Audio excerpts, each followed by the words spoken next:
many of you recognize probably at least one name up there? At least 10? I don't know, you don't have to count. You recognize a lot of the names up there. Some of them you don't recognize, some of them maybe you've seen you can't quite place, right? Can any of you think of what one word you would say probably describes everyone up there that you can think of? Yeah. Hero. Thank you. You know what my presentation is about. These are all heroes.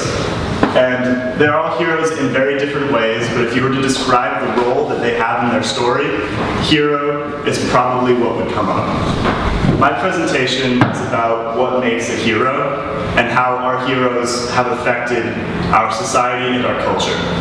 If there's one thing that remains stagnant throughout all of literature, it's the fact that we almost always have one central character who we care about, and we follow, and follows some sort of arc throughout the literature, throughout the work that he or she is a part of. So what makes a hero? Well, there's a mythologist named Joseph Campbell, and he theorized that every hero's story follows the same 17 steps, right? That every hero starts in the ordinary world, the hero gets the call to adventure, and in the middle somewhere they receive some sort of climax, there's some sort of loss that happens, and by the end of it they return home, and their home or themselves are somehow bettered for the experience what they've done, right? That's this hero's journey. Joseph Campbell wrote a book about this. It's called The Hero with a Thousand Faces. I've read it. George Lucas read it, and he actually based the screenplay for Star Wars A New Hope off of this idea. So many people have written about and discussed what Joseph Campbell had to say. It's become basically synonymous with studying literature. That literature follows the heroes, the epic journey follows this one arc from the ordinary world to returning home. So those are the steps that I followed and what I paid a lot of attention to. But there's something else. So what stayed the same about this journey over the course of time, over the course of literature, going as far back as Gilgamesh and going up now until the second Mockingjay that just came out, right? So what stayed the same? Well, for the most part, there is that one central character. We usually care about one person, whether it be Gilgamesh, whether it be Katniss Everdeen, whether it be Harry Potter, whether it be Luke Skywalker. There's that one character who you identify with who is supposed to embody the culture that he's representing. That's the idea. That's overall, Odysseus, for example, embodies the Greeks. And the Greeks love Odysseus because he embodies who they are and who they want to be, and that's why they're rooting for him. That's why we root for our heroes, because we see ourselves in them. And that's something that's definitely stayed the same. But who the hero is at the beginning of the story is one of the things that I've noticed has changed the most. If you go back to the beginning of heroes and the beginning of epics, you get Gilgamesh, who's a king, he's the king. You get Odysseus, you get Achilles, they're kings and princes, you get King Arthur, you get Beowulf. All the first heroes, all the heroes that are from ancient times, those are all kings to start with. They're all in enormous high statuses. But then you look at the heroes that we think of today. Luke Skywalker is just a farmer on Tatooine. He's a water farmer. Katniss Everdeen's a low-down daughter of a coal miner. Harry Potter is just an orphan. The heroes that we think of today, something that makes a hero to us is someone who starts from the bottom and then achieves something great. But if you look back at these old heroes, they all started high. Gilgamesh, before he did anything, was a king and was the most powerful person in the world. So I'm wondering why this change comes about. And so one of the first things I think about is what was the literacy rate like in 2700 BCE? Who was reading the stories? Who was writing the stories? It's almost entirely nobles. It's almost entirely kings who are writing the stories. And so it makes sense that they're writing the stories about themselves. Everyone wants to see themselves in the hero. That's one of the things that stayed the same. So if you see yourself in the hero, and if the bard was purely writing to entertain the king's court, he's going to write about the king because the king wants to hear that he's capable of something amazing, not that some peasant's going to be able to usurp him. But now, look at the American dream. Look at what our idea as a nation is here in America, but also in the world, is the idea that any individual person can achieve something great and can achieve something amazing. That's why we love watching Katniss Everdeen go up to the top and defeat an entire kingdom. But that idea, back in 2700 BC, would have gotten the bard beheaded. The idea that a peasant could overthrow the king was a terrifying, truly horrible idea for them. Finally, I'm going to talk about what I did for this project.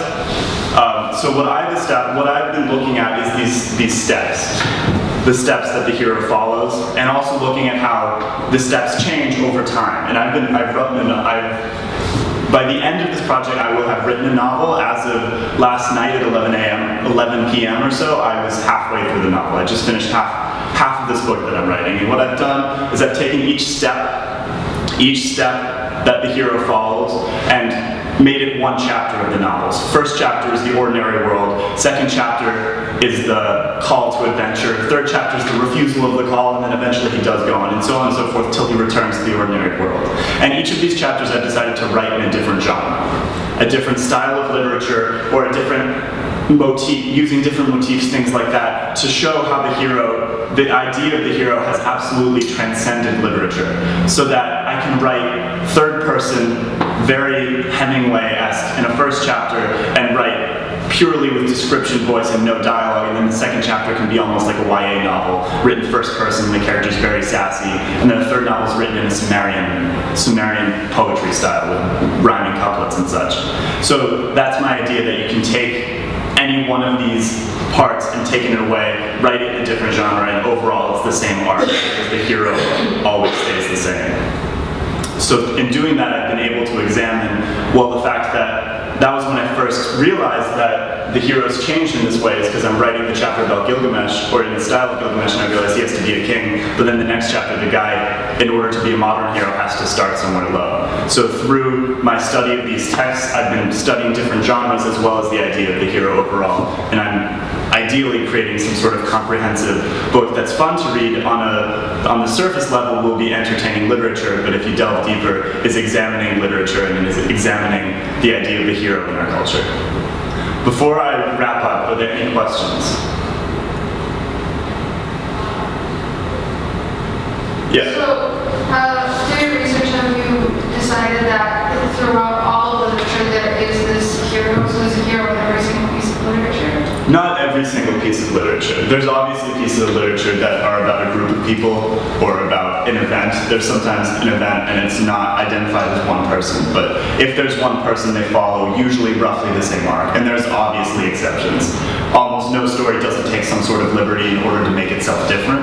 That's kind of what makes, like, if you're like, oh, this is an interesting twist on the classic tale of blank, but I'm studying the classic tale. What is the baseline of literature? There's almost always a hero, and hero is a term that I'm using, not necessarily someone you would identify as a hero, but the hero is the main character, that's who you identify with, that's who you're rooting for.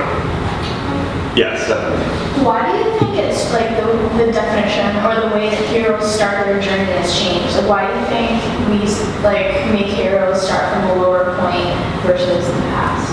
But it's, I think, our idea, well, I think partly is who's,